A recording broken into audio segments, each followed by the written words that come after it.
오늘 하나님의 말씀 사무엘상 7장 12절 한 절 말씀 같이 보겠습니다.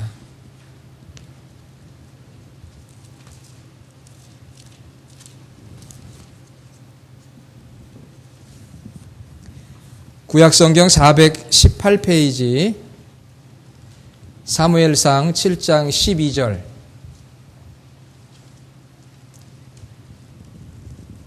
저와 여러분이 같이 봉독합니다. 사무엘이 돌을 취하여 미스바와 센 사이에 세워 이르되 여호와께서 여기까지 우리를 도우셨다 하고 그 이름을 에벤 에셀이라 하니라. 아멘. 할렐루야. 저희 교회가 세워진 지 이제 3개월도 채 안 됐어요. 그런 가운데 창립 예배를 준비하려고 하니까 벅차기도 하고 또 손도 많이 필요하고 그렇지만 그런 가운데 하나님의 도우심으로 오늘 이 자리까지 오게 되었습니다. 많이 도움이 필요해요. 도움이 많이 필요합니다. 우리 사람들이 이 세상에 태어나는 순간부터 죽을 때까지 누군가의 도움을 받지 않고는 살 수가 없습니다. 또 누군가를 도우면서 살아가는 것이 우리 인생입니다. 홀로 살아갈 수가 없어요. 같이 도와야 됩니다. 그래서 누군가에게 저를 좀 도와주시겠습니까? 혹은 제가 좀 도와드릴까요? 이런 이야기는 정말 우리 삶의 그 체온을 높이는 따뜻한 언어들입니다. 자, 우리 옆에 있는 분들에게 한번 제가 좀 도와드릴까요? 한번 이렇게 얘기해 보세요. 제가 좀 도와드릴까요? 다시 한번 합시다. 도와주시겠어요?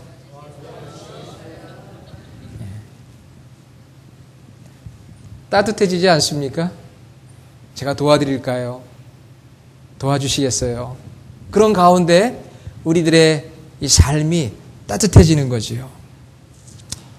그러나 우리가 받는 가장 큰 도움은 하나님께로부터 옵니다.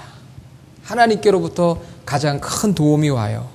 천지를 창조하시고 우리에게 생명을 주시고 또 예수 그리스도를 믿음으로 거듭나고 구원받고 영생을 얻으며 살아갈 수 있도록 하나님께서 우리 가운데 도움을 주셨어요. 뿐만 아니라 우리 삶 가운데 예비하시고 공급해 주시는 은혜가 큽니다. 또 이렇게 아름다운 교회 공동체를 허락해 주셨어요. 비록 하나님의 모습이 우리의 육신의 눈으로는 보이지 않고 또 우리의 육신의 손으로는 만져지지 않는다고 해도 하나님은 우리에게 생명을 주셨고 우리의 삶을 오늘도 돕고 계십니다. 그래서 시편 저자는 시편 46편 1절에 이런 고백을 합니다. 하나님은 우리의 피난처시요 힘이시니 환난 중에 만날 큰 도움이시라. 아멘. 우리 하나님은 큰 도움이십니다. 사람의 도움은 잠깐입니다. 그리고 사람의 도움은 약합니다. 그러나 우리 하나님의 도움은 영원하고 우리 하나님의 도움은 위대해요. 그래서 시편 146편 4절과 5절에도 보면은 귀인들을 의지하지 말며 도울 힘이 없는 인생도 의지하지 말지니 그의 호흡이 끊어지면 흙으로 돌아갔어. 그날에 그의 생각이 소멸하리로다. 야곱의 하나님을 자기의 도움으로 삼으며 여호와 자기 하나님에게 자기의 소망을 두는 자는 복이 있도다. 하나님을 나의 도움으로 삼고 살아가는 사람이 진정 복이 있는 사람이고 성도입니다. 여러분 오늘 함께 읽었던 사무엘상 7장 12절에 보면 에벤에셀이라는 단어가 나옵니다. 히브리 단어예요. 에벤에셀. 하나님께서 여기까지 도우셨다. 하나님께서 여기까지 도우셨다. Thus far has the Lord helped us. 하나님께서 여기까지 인도해 주셨다. 도우셨다. 이게 바로 에벤에셀이에요. 에벤에셀의 뜻은 도움의 돌입니다. Stone for help. 도움을 위한 돌. 하나님께서 여기까지 우리를 도와주셨다. 오늘 2015년 7월 19일 저와 여러분이 오늘 이곳에서 12시에 예배를 시작했어요. 지금 12시 25분이 되었습니다. 바로 지금 여기까지 하나님께서 우리의 삶을 도우신 줄로 믿습니다. 그래서 그 하나님의 도우심을 기억하고 감사하는 이 예배가 되기를 소원합니다. 어떤 분은 그래요. 목사님, 하나님이 도우셨다고 하는데 제 삶은 왜 이렇게 고난의 연속인가요? 때로는 하나님의 도움이 느껴지지 않을 때가 있습니다. 그렇게 고백하는 분들도 있습니다. 52살의 한 남자분이 놀만 빈센트 필 목사님을 찾아갔습니다. 이분은 많은 분을 상담하고 많은 분들을 새로운 하나님의 진리로 인도하는 그런 귀한 목사님이세요. 목사님 찾아가서 이렇게 이야기를 해요. 목사님, 이제 저는 끝났습니다. 끝장입니다. 저는 사업에 실패했습니다. 모든 걸 다 잃어버렸습니다. 그 말을 들은 우리 필 목사님이 이렇게 이야기를 합니다. 모든 걸 다 잃으셨습니까? 자, 그러면 여기 페이퍼에 당신 펜으로 한번 써 보십시오. 아내는 있습니까? 예, 아내는 있습니다. 아내가 있다고 썼어요. 자녀들은 있습니까? 아, 예, 셋이나 있습니다. 자녀가 셋이. 친구는요? 아, 친구도 있지요. 건강은 어떻습니까? 아, 그런 대로 괜찮습니다. 계속해서 이 목사님이 묻는 질문에 답변을 하면서 페이퍼에 기록을 해 나가는데요. 다 잃었다고 했는데 가지고 있는 게 너무나 많은 거예요. 사정이 그리 나쁘지가 않아요. 너무나 많은 것을 가지고 있어요. 그때 이 52세가 되신 이 중년 남성이 깨달았어요. 목사님, 저는 많은 걸 잃어버린 줄 알았는데 알고 보니까 남은 게 이렇게 많네요. 다시 시작할 수 있을 것 같아요. 그렇습니다. 다시 시작할 수 있고요. 우리가 영원히 잃어버릴 수 없는 하나님이 계십니다. 할렐루야. 우리와 함께 하신 하나님이 계십니다. 언제나 그 하나님을 붙들고 다시 일어날 수 있습니다. 우리는 다시 일어날 수 있는 재료들이 많이 있습니다. 붙들고 일어날 재료가 많이 있는데 그 중에 우리 하나님이 계십니다. 오늘 사무엘상 7장 12절 말씀 같이 읽었어요. 에베네셀, 도움의 돌, 하나님이 여기까지 도우셨다. 이 말씀이 나오기까지는 사무엘상 4장부터 6장까지의 내용을 살펴봐야 합니다. 이스라엘과 블레셋이 전쟁을 했어요. 그런데 이스라엘이 2번이나 전쟁에서 패했습니다. 2번이나 졌어요.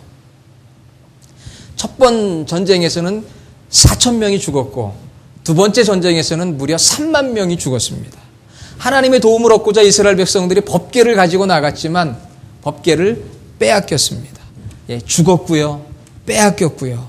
그리고 20여 년의 기간 동안 패배와 절망 속에 이스라엘 백성들이 있게 되었습니다. 그런데 여러분 놀라지 마세요. 하나님의 도움은 이러한 패배와 실패까지도 포함하는 거예요. 하나님의 도움은 이런 패배와 실패까지도 포함하는 것이 하나님의 도움이십니다. 왜냐하면 그 패배와 실패를 통해서 하나님을 사모하게 하고 그래서 하나님을 만나게 하고 하나님의 도우심을 더 의지하게 하는 거거든요. 그게 하나님의 뜻이에요. 하나님께서 우리에게 왜 실패를 주시고 패배를 주시고 때로는 뭔가를 잃어버리게 하시고 오랜 기간 동안 낭만과 절망 가운데 있게 하실까요? 그것은 진정 하나님만이 우리의 도움을 주시는 하나님만이 환난 중에 만날 큰 도우심을 깨달아 알게 하기 위한 하나님의 놀라운 섭리가 있는 것입니다. 그러니까 이스라엘 백성들이 사무엘상 7장 2절에 보면 여호와를 사모하니라. 그들 마음속에 하나님을 사모하는 마음들이 점점 커지는 거예요. 그래서 세 번째, 드디어 이스라엘은 블레셋과 전쟁에서 큰 승리를 했습니다. 2번의 패배와 1번의 승리인데요. 이 모든 것이 다 하나님의 도우심 속에 있었어요. 우리는 실패하고 패배하면 이건 하나님의 도우심이 아니라고 생각하지만 그렇지 않습니다. 하나님의 도우심 안에 그러한 패배와 실패도 들어가 있어요. 그래서 우리 하나님을 더 의지하고 하나님을 도움 삼고 살아갈 수 있도록 하시는 것이 하나님의 놀라운 섭리예요. 에베네셀, 야, 하나님이 여기까지 우리를 도우셨구나. 그런데 그 하나님의 도우심 안에 항상 기쁨만 있고 감사만 있고 모든 것이 잘 되는 것만 있는 게 아닙니다. 그 에베네셀이라는 하나님이 여기까지 우리를 도우셨다고 하는 그 고백 안에는 실패도 있고 절망도 있고 낭망도 있고 모든 걸 잃어버리는 경험도 있어요. 하나님의 도우심의 과정에는 웃음만 기쁨만 승리만 있는 게 아니에요. 실패와 좌절과 고난과 환난과 빼앗김. 그런데 하나님의 도우심은요, 그것들을 바꾸어 주시는 거예요. 할렐루야. 하나님의 도움은 그것들을 바꾸어 주시는 거예요. 절망의 자리, 패배의 자리, 실패의 자리를 바꾸셔서 회복의 자리로, 승리의 자리로, 기적의 자리로, 축복의 자리로 바꾸어 주시는 은혜가 바로 하나님의 은혜요, 하나님의 도움입니다. 다 잃은 것 같았는데 하나님이 계셨어요. 다 잃은 것 같았는데 하나님이 보고 계셨어요. 지켜보고 계셨어요. 20여 년의 시간 동안 좌절하고 있었지만 하나님께서 보고 계셨어요. 그리고는 궁극적으로 승리하게 해주셨어요. 여러분, 오늘 오후에 우리가 창립 예배를 드립니다. 오늘이 7월 19일인데요. 생각해 보니까 여기 계신 분들 대다수가 갑작스럽게 정든교회를 떠나서 4월 19일 날 첫 예배를 드렸어요. 우리 정장로님 댁에서 드린 걸로 아는데 딱 3개월 됐네요. 4월 19일 날 거기서 예배를 드렸고요. 저는 그 3개월 전에 저 샌디에고 저희 아들 여기 오늘 예배에 왔는데 제임스를 만나서 또 저희 딸하고 제니퍼하고 그 나가는 리디머 철치라고 하는 미국 교회 가서 예배를 드렸어요. 그때 제 마음속에 그런 생각이 들더라고요. 생각해 보니까 마치 모든 것을 잃어버린 것 같고 모든 것이 줄어든 것 같고 모든 것이 안타깝고 이루 말할 수 없는 복잡한 그 감정 속에서 예배를 드렸습니다. 아마 여러분들도 마찬가지였을 거예요. 3개월 전에 그런 예배를 드리고 그리고 또 26일 날 예배를 드리고 그리고 5월 3일 날 저희가 선장로님 댁에서 공식적으로 주님의 교회 시작하는 예배를 드렸습니다.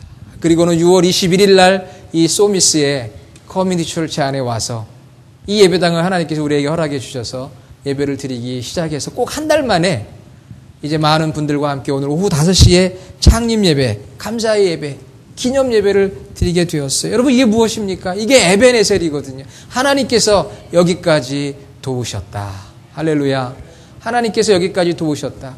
그런데 하나님의 도우심 안에 기쁨만 있었던가요? 모든 게 만족스러웠고 감사만 있었던가요? 그렇지 않아요. 잃어버린 것도 있고 빼앗긴 것도 있고 놓친 것도 있고 줄어든 것도 있고 억울한 것도 있고 그런데 하나님께서 이스라엘 백성들을 블레셋과의 전쟁에서 마지막 3번째 싸움에서 승리하게 하심으로 하나님이 여기까지 인도하시고 도우셨다. 에베네셀의 스톤 비석을 세웠어요. 기념석이 된 거예요. 하나님이 우리를 도우셨다고 하는 기념석, 기념비. 오늘 우리 소미스에서 예배 드리는 저와 여러분들, 우리 주님의 교회 공동체가 바로 하나님께서 여기까지 도우셨다는 하나의 기념비가, 기념석이 되는 줄로 믿습니다. 교회만이 아니라 저와 여러분의 삶도 마찬가지. 하나님께서 여기까지 우리를 도우셨구나. 절망의 자리에서 우리 희망의 자리로 인도해 주셨구나. 우리를 변화시켜 주셨구나. 에베네셀의 하나님 감사합니다.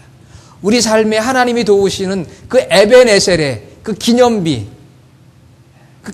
있어야 돼요. 오늘 저와 여러분들이 이곳에 기념비를 세우는 거예요. 돌을 깎아 세우진 않았지만 이 교회가 기념비가 되고 우리의 삶이 살아있는 산비석 기념비가 되는 그런 놀라운 축복이 있는 줄로 믿습니다.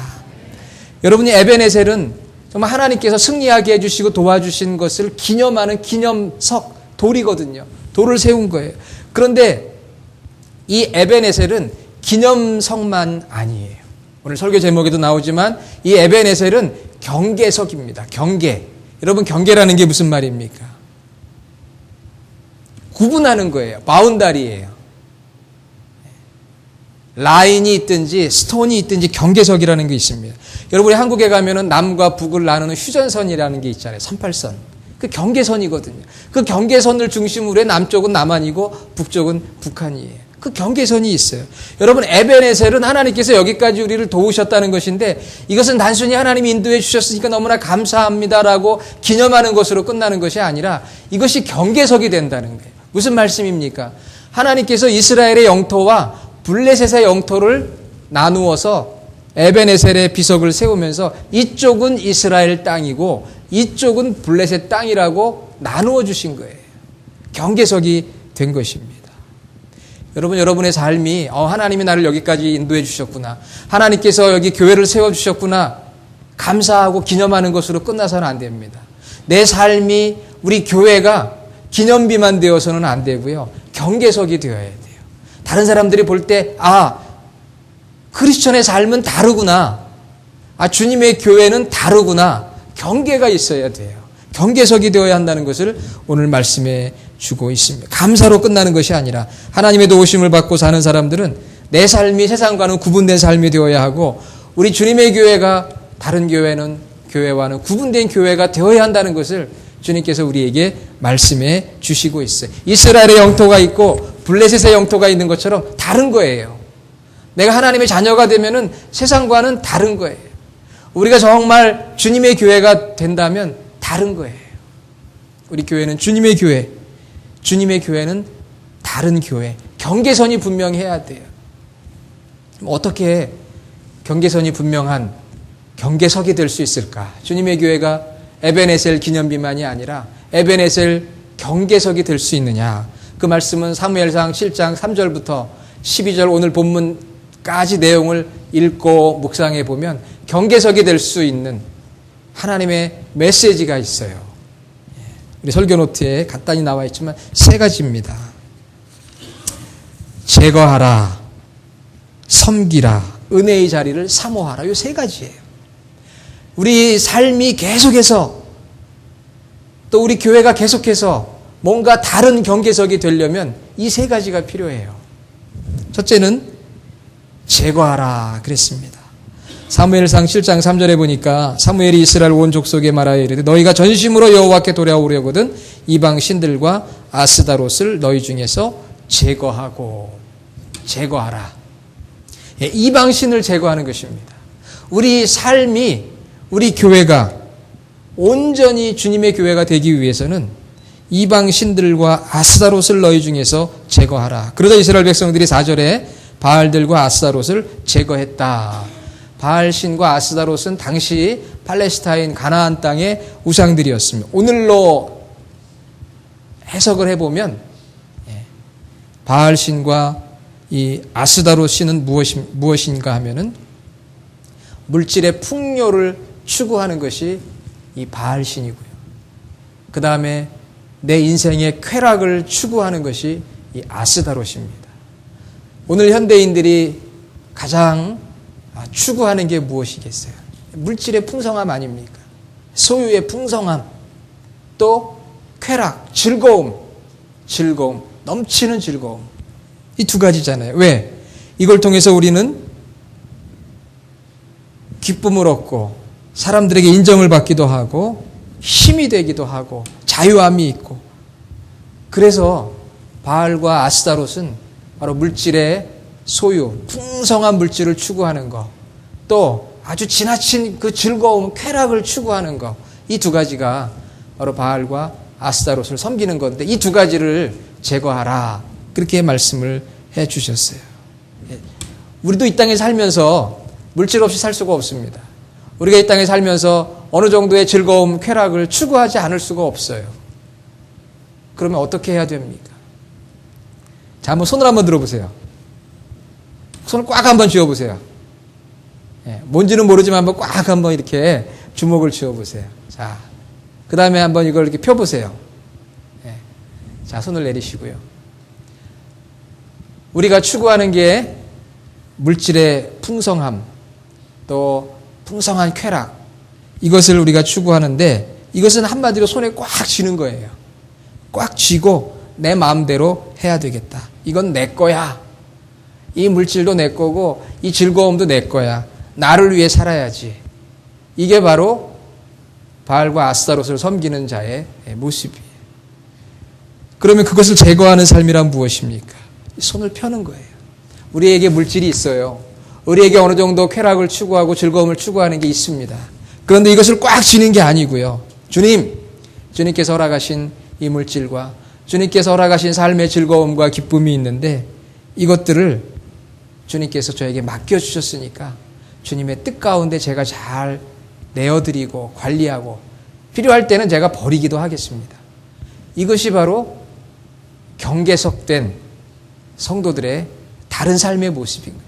세상의 사람들은 꽉 쥐고 놓지 않으려고 나만을 위해 살아가려고 하지만 우리는 그것을 꽉 쥐는 것이 아니라 펼쳐서 주님이 주셨으니까 주님이 기뻐하시고 주님이 원하는 방향으로 이것을 사용해야 돼. 청지기의 마음을 가지고 때로는 이것을 버리기도 내려놓고 제거해야 되겠다고 하는 그런 마음을 갖는 것이 바로 이 땅에서 바운다리 경계석의 삶을 살아가는 모습인 거죠. 그러니까 저와 여러분들이 개인적인 삶뿐만 아니라 우리 주님의 교회는 오늘 사무엘을 통해 이스라엘 백성들에게 주신 말씀처럼 기념비만 되는 것이 아니라 하나님 여기까지 인도해 주셨어 너무 감사해 그런 기념만이 아니라 많은 사람들에게 이그샘플이 되고 본이 되는 경계석이 되어야 되거든.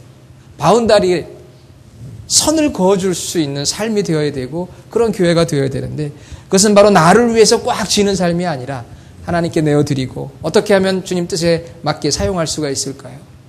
버리라고 하면 때로는 버릴 수 있는 그러한 자세를 가지고 살아가는 것이 바로 경계석된 우리 개인의 삶이고 우리 교회의 모습이죠. 그리고 두 번째는 그만 섬기라 그래. Serve him only. 오직 주님만 하나님만 섬겨라. 사무엘상 7장 3절 너희 마음을 여호와께로 향하여 그만 섬기라. 여호와께 향하라고 했습니다. 향하라고 하는 것은 마음을 확고히 정하는 거예요. 여러분 마음을 확고하게 정하세요. 이미 다 정하셨죠. 우리가 하나님 성부 성자 성령 하나님께 우리 마음을 확고하게 정하시고 그 다음에는 이제 우리 인생 가운데 이 주님의 교회에 우리의 마음을 확고하게 정하시기를 바랍니다. 네, 아멘. 네, 확고하게 정해야 돼요. 결심해야 돼요. 오직 하나님만 섬기라. 한 분뿐이신 유일하신 삼위일체 하나님 성부 성자 성령 하나님만을 섬기는데요. 여기 섬긴다고 하는 건 히브리어로 아바드라고 하는데 이건 노동한다는 거예요. 여러분 노동해 보신 분들은 알죠. 노동해 보신 분들의 특징은 무엇입니까? 땀이 나요. 저는 노동을 안 해도 땀이 나긴 하는데 일을 하면은 땀이 납니다. 그리고 또 눈물이 나요. 왜? 일찍이 눈물을 흘리며 씨를 뿌려야 되니까 힘들고 고통스럽거든요. 여러분 하루하루 직장에서 혹은 사업장에서 눈물을 흘리며 땀을 흘리며 일하시는 분들 많이 계십니다. 노동한다는 것은 그런 땀과 눈물이 있는 거예요. 그 노동은 신성한 거라고 하잖아요. 땀과 눈물이. 그런데 하나님만 섬겨라 했을 때 그 섬긴다고 하는 게 정말 주님을 위해서 주님의 교회를 위해서 우리가 땀나고 또 눈물 흘리는 헌신이 있어야 되는 거예요. 오늘 날이 더워서 조금만 움직여도 땀이 날 것 같아요. 오늘 우리 창립 예배를 준비하면서 많은 분들이 정말 부지런히 움직이시잖아요. 손으로 발로. 많은 분들을 섬겨야 되니까 오늘 정말 땀나는 날이에요. 그렇죠? 할 일은 많고 손은 부족하고 그러다 보면 또 어떤 분들은 눈물까지 흘리는 분들도 있어요. 그런 삶. 여러분 정말 우리의 남겨진 인생이 얼마나 될는지 모르지만 멋있게 신앙생활을 하는 거예요. 너희 마음을 여호와께로 향한다는 것은 결심하는 거예요. 그 마음을 이제 하나님께만 두는 거예요.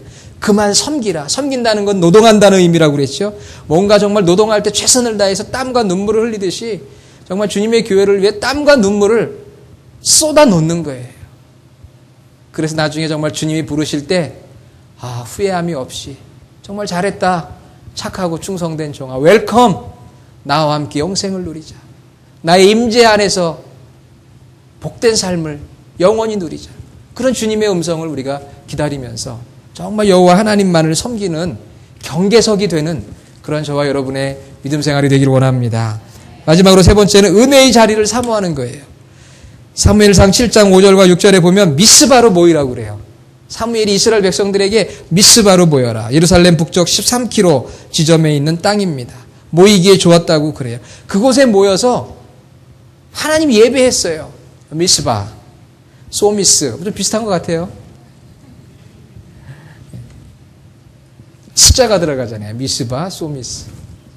글자도 세 글자고. 소미스로 모이라. 우리가 여기 오게 될 줄 어떻게 알았겠어요.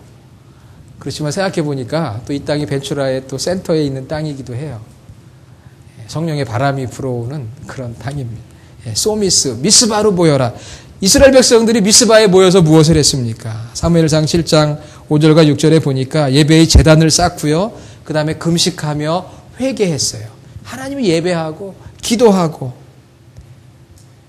섬기고 그것만 했겠어요. 그 다음에 나가서 하나님을 알리는 전도하고 섬기는 삶을 살게 되는 거죠. 우리가 경계석된 삶을 살기 위해서는 은혜의 자리를 사모해야 돼요. 하나님 예배하는 예배의 자리, 하나님을 찬양하고 기도하는 그 자리, 회개하는 자리, 우리 영혼 사랑하는 마음이 불일 듯 일어나는 이 자리, 그리고 이 자리에서 받은 은혜를 가지고 나아가 영혼을 구원하는 자리로 나아가는 우리 성도들이 되어야 할 줄로 믿습니다. 그것이 경계된 성도의 삶이에요. 여러분, 우리가 그렇게 되면은요, 에베네셀의 하나님을 체험하는 우리에게 하나님께서 두 가지 은혜를 주세요. 무슨 은혜를 주시느냐? 임마누엘의 하나님을 체험하게 해주세요. 날마다 동행하시는 하나님을 체험합니다. 우리가 제거하고 그만 섬기고 은혜의 자리를 사모하잖아요. 그럼 임마누엘 하나님을 경험해요. 하나님의 임재를 경험하고 하나님이 나와 함께 하시는 걸 경험하게 되고요. 그리고 두 번째는 여호와 이레의 하나님을 체험해요. 여호와 이레는 무엇입니까? 하나님께서 예비하신다는 거 아니에요. 지금까지 도와주셨는데 앞으로도 하나님께서 여호와 이레, 우리의 삶을 예비하시고 이끄시고 준비해 주시고 공급해 주시는 그 하나님의 놀라운 은혜를 경험하게 되는 축복을 누립니다.